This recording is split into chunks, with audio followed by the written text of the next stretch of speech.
Hello everyone and welcome to the very first Fab Clinicians Vet Professional Q&A session. To start with, I'm going to do a very quick run through tonight's subject, which is feline house soiling, which I hope will provide you with a few answers, but even more so I hope will inspire you to ask us questions afterwards, which we will do our very best to answer for you. So to begin with, a bit on terminology, starting with what do we mean when we talk about house soiling. House soiling is actually a really nice blanket term referring to the deposition of urine and/or feces within the home in a location that is undesirable for the owner or caregiver, regardless of the underlying cause, intention or physical position adopted by the cat. So, in other words, it is a fairly good and preferable generalized term to use, especially when referring to a case before an underlying cause has been established. Other acceptable terminology include pureuria, referring to the deposition of urine in undesirable or unusual locations, spraying, which refers to passing urine backwards from a standing position, which may or may not be urine marking. There can actually be other reasons why a cat might adopt this position. Urine marking, the deposition of urine usually onto a vertical surface via a standing position for the purpose of olfactory communication. And finally, middening, the deposition of feces as a form of scent and also possibly visual marking. Although there is some debate as to whether or not cats do actually use feces for marking or not.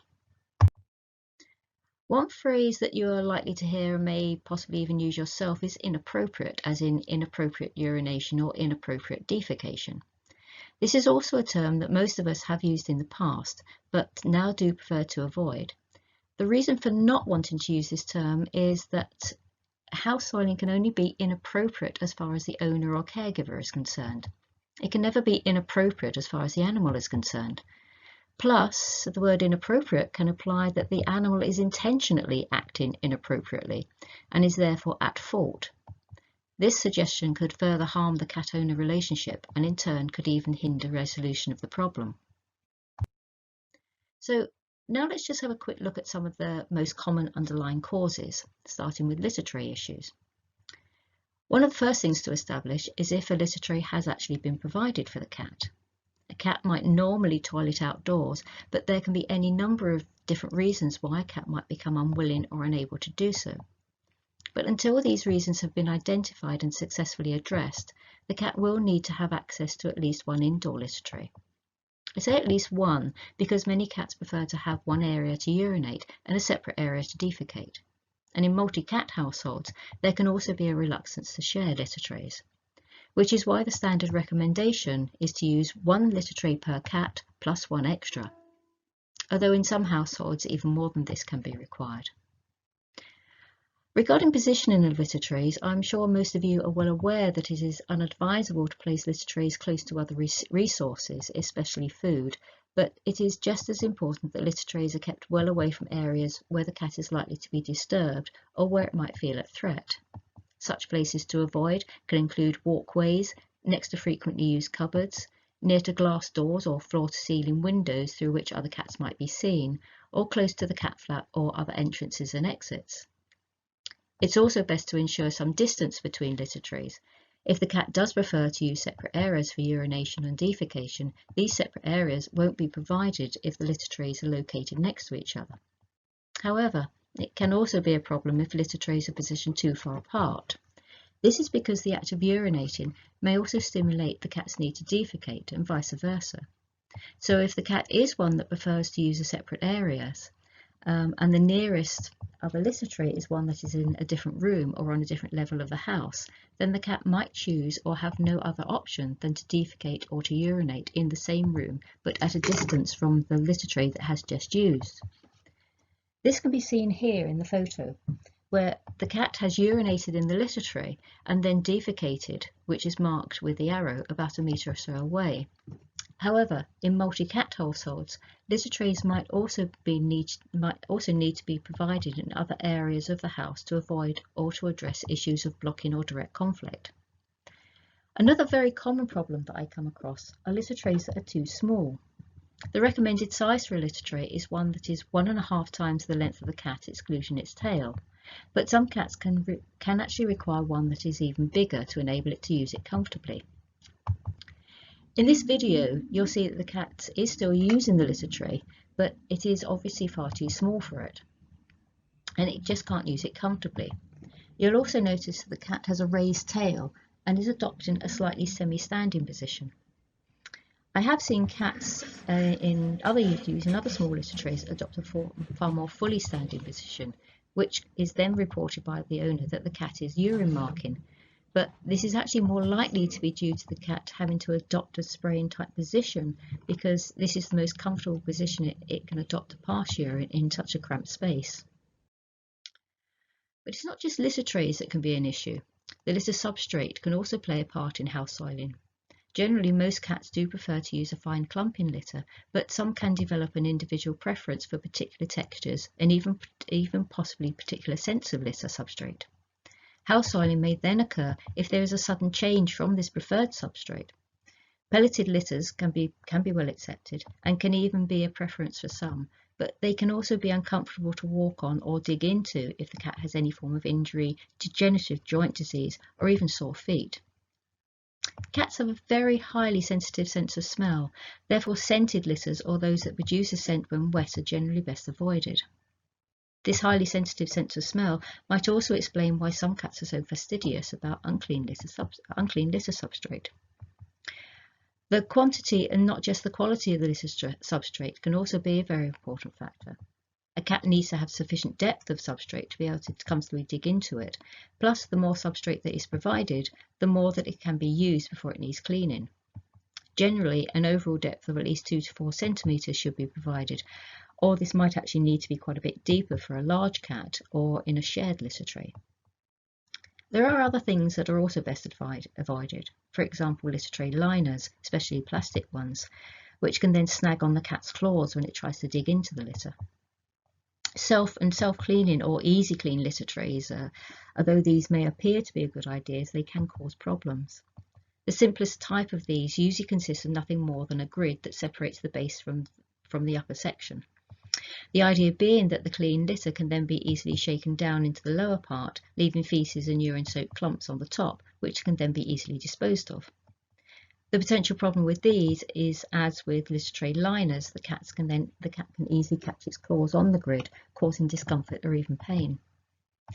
The main problem with motorised self-cleaning boxes is that they can easily frighten and easily deter a cat from using the litter tray and from using other litter trays if they happen to activate when the cat is nearby, as we can see in this YouTube video, and I'd also like you to notice the effect that this has on both of these cats.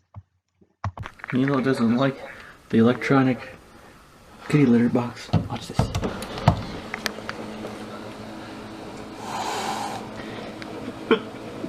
Yeah, I guess. It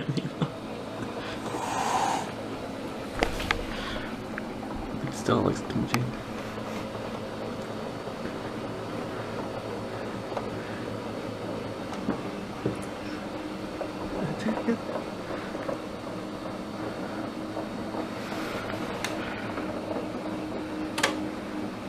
Where'd they go, Milo?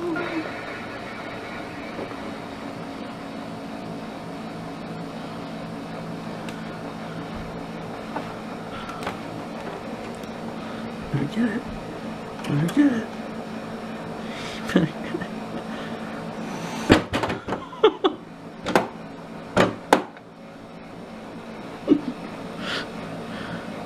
Enjoying this bill. Let's just out, you know. What?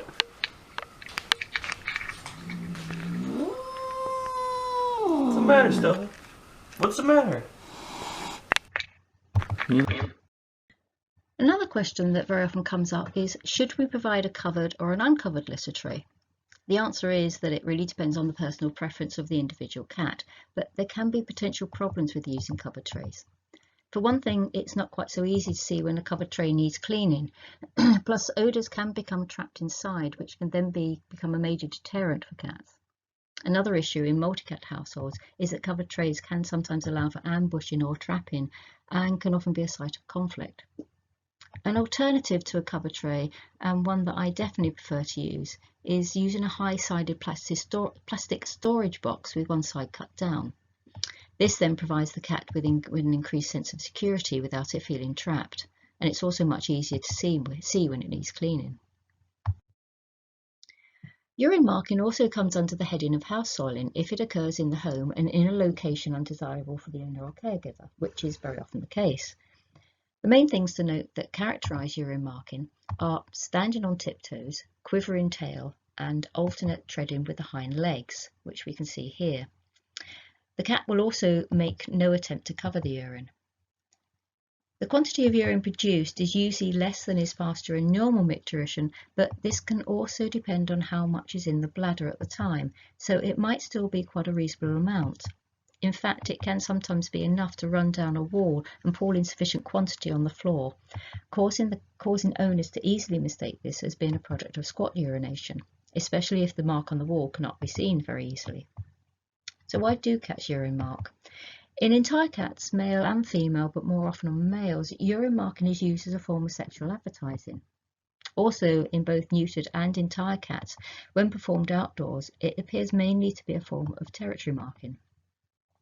However, when it is performed by neutered cats within their core territory, i.e. within the home, the predominant underlying cause appears more to be stress, especially social and/or environmental stress. Finally, house soiling can be linked to a wide range of underlying medical conditions. Urinary tract disease or any condition associated with a change in bowel habits are of course very possible underlying causes, but they are by no means the only medical causative or contributory factors. Any condition that causes an increase in urine volume or frequency can result in litter trays that need to be cleaned far more frequently, and if this doesn't happen, the cat may then be more likely to eliminate elsewhere. Changes in cognitive or sensory abilities should also be considered, especially with older cats. Pain and mobility problems can also be a common underlying cause.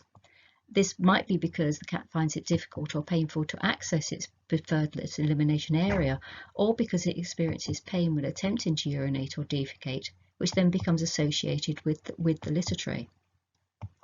Feeling unwell or in pain can also be a major stressor, so this should also be considered as a contributory factor in cases of indoor urine marking.